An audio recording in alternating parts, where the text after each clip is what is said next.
Hello, Dr. G, and welcome to my Ethical Leader presentation. My name is Abby Francisco, and I thought I'd start with my own cool hat and also pay tribute to the boys in purple who just won their NBA championship. Let's get started.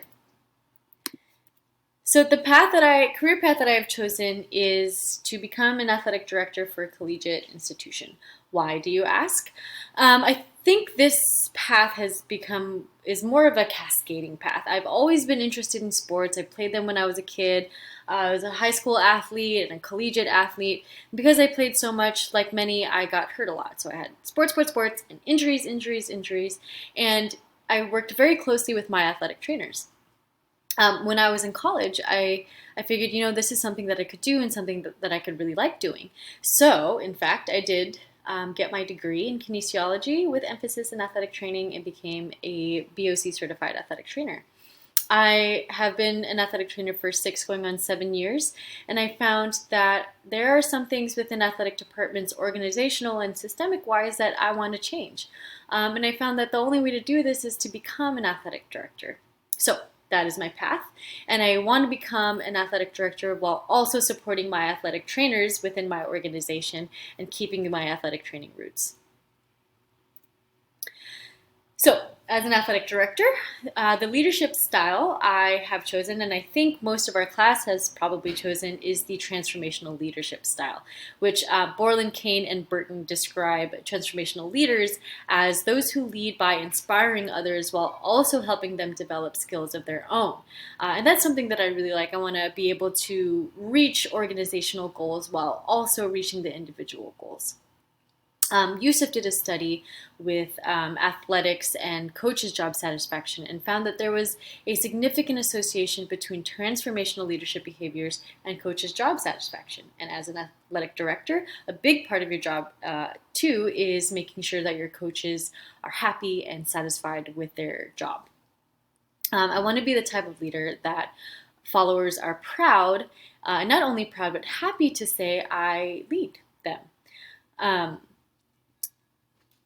The transformational leadership style is not the end-all be-all, okay?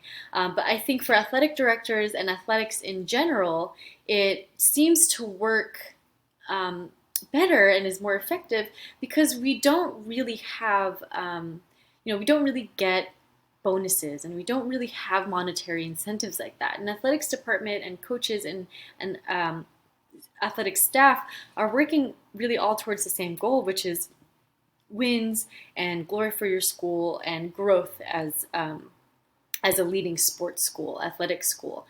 So because of that, I think that transformational leadership style works best with the career path that I've chosen. Now, my first leadership strategy is to lead by example. And of course, I had to put the late and great RBG here on my slide because I can't think of anyone who really epitomizes leading by example more than her.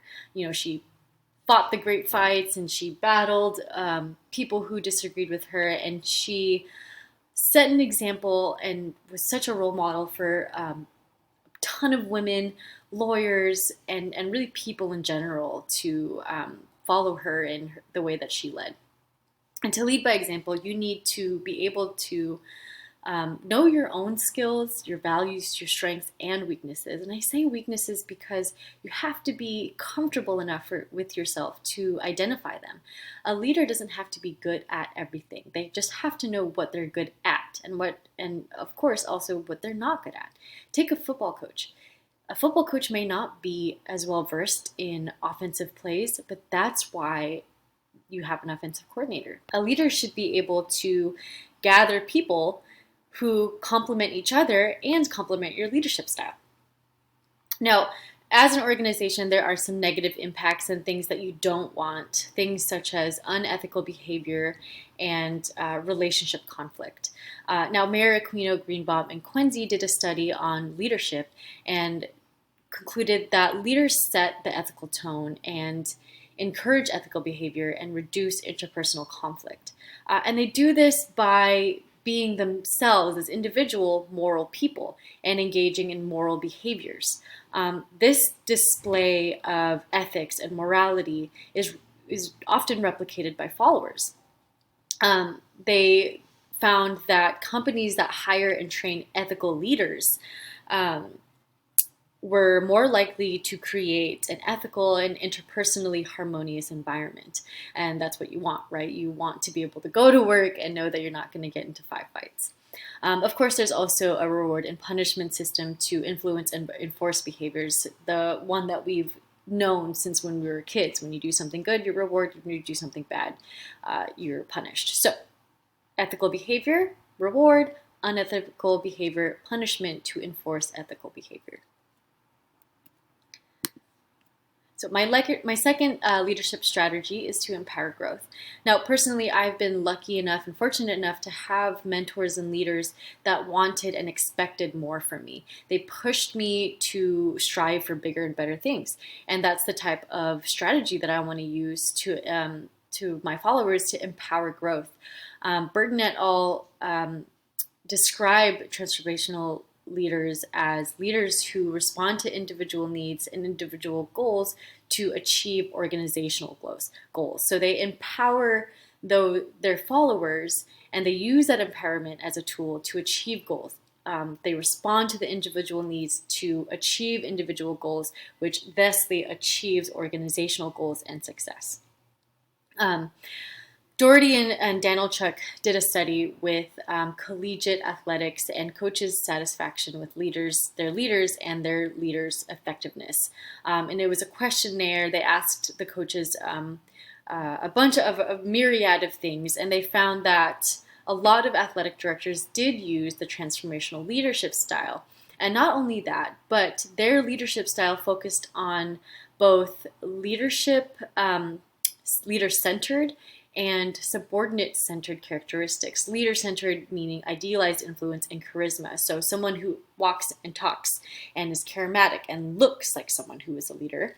But not only that, but subordinate-centered, so individualized consideration and intellectual stimulation. So in an athletic director, that would be someone who is concerned about your coach and their needs and wants, as well as maybe intellectually stimulating them with other things that may not even have to do with soccer or football. Like you can have a conversation about politics. So the combination of leader and subordinate centered is effective in transformational leadership style for coaches and thusly an athletic director. Like in all careers, there are some issues, ethical issues that may arise. And I wanted to use this as my first one because it's so predominant and so important right now. And this is the issue number one of safety and COVID considerations. And this is something that I've been working on every day as an athletic trainer. We are in, and if I have to say this one more time, we are in unprecedented times. And how much do we all miss precedented times? But with this pandemic, it has affected sports in particular because the prevention of spreading this virus involves not having contact with people. But sports, so many of them center around having contact with people, contact sports. So other than professional leagues and some D1 universities, most of the sports in schools, high school and college, have been shut down. And what does this do? It affects the mental and physical wellness of our student athletes. We all know that sports is an outlet. It can be an outlet for so many people. For a lot of student athletes, athletic scholarships are the only way to get a collegiate education. And not only that, but when you make it onto a team, you have to maintain a certain GPA to stay on that team. So it encourages you to do better in school. Swanson and Smith did a study with sports teams that have been canceled and found that the student athletes of those teams that were canceled, they lacked a sense of belonging that the team provided with the school. So a huge mental aspect is lost there, as well as a physical wellness aspect. So we've all switched to virtual learning, which has inevitably caused us to do much less physical activity. And for an athlete, that means deconditioning. Think of all the NFL injuries that happened, how many ACLs were torn, how many broken bones happened.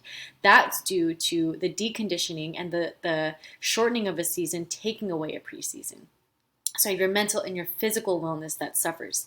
Now, here's the ethical issue. What we're dealing with now, at least in the community college setting, is that each state and each county has certain guidelines, and you have to follow them. So some counties in California have open campuses for practice, and some don't.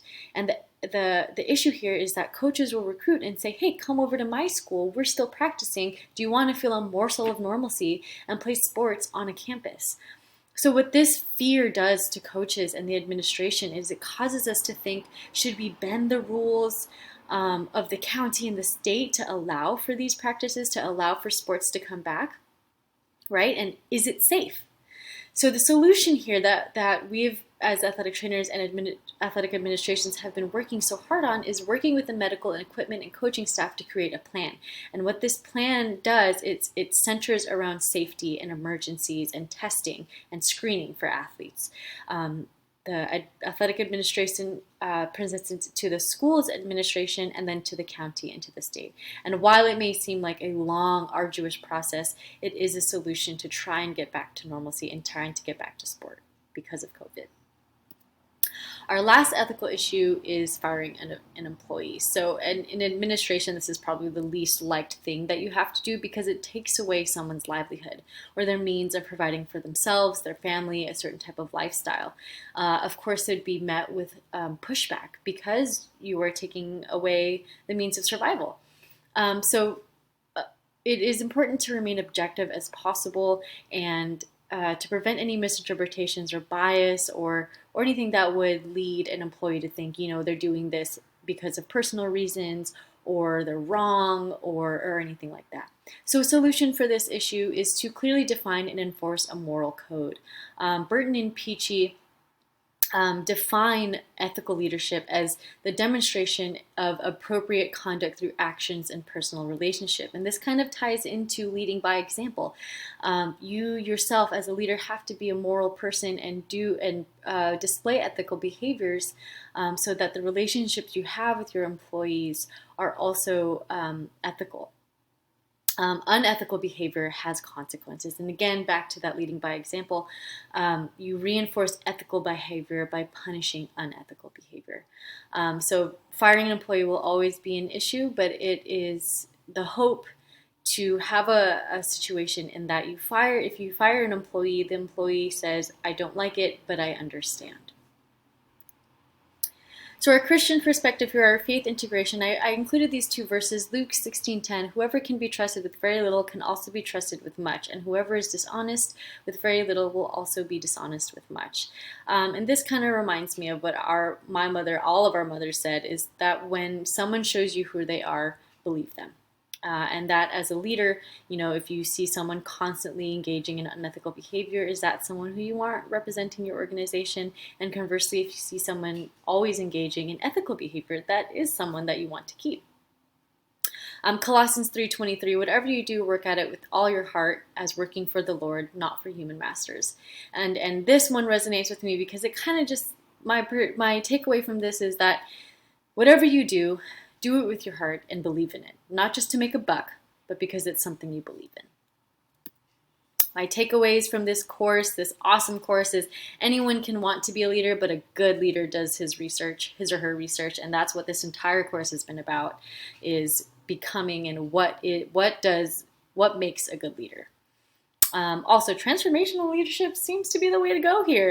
You can't really refute that wanting to grow an organization and empower people and growth through the organization, through the individual, is the most effective because it addresses the people you work with as well as yourself, as well as your organization. So I feel like this is the favorite in terms of leadership styles.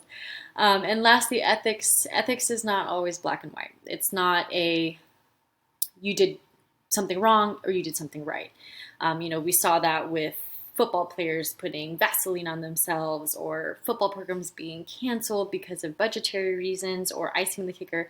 It's not always black and white. It can be, I think ethics is more of a what is your motivation and what is your intention. And I think that really applies to life in itself. Thank you.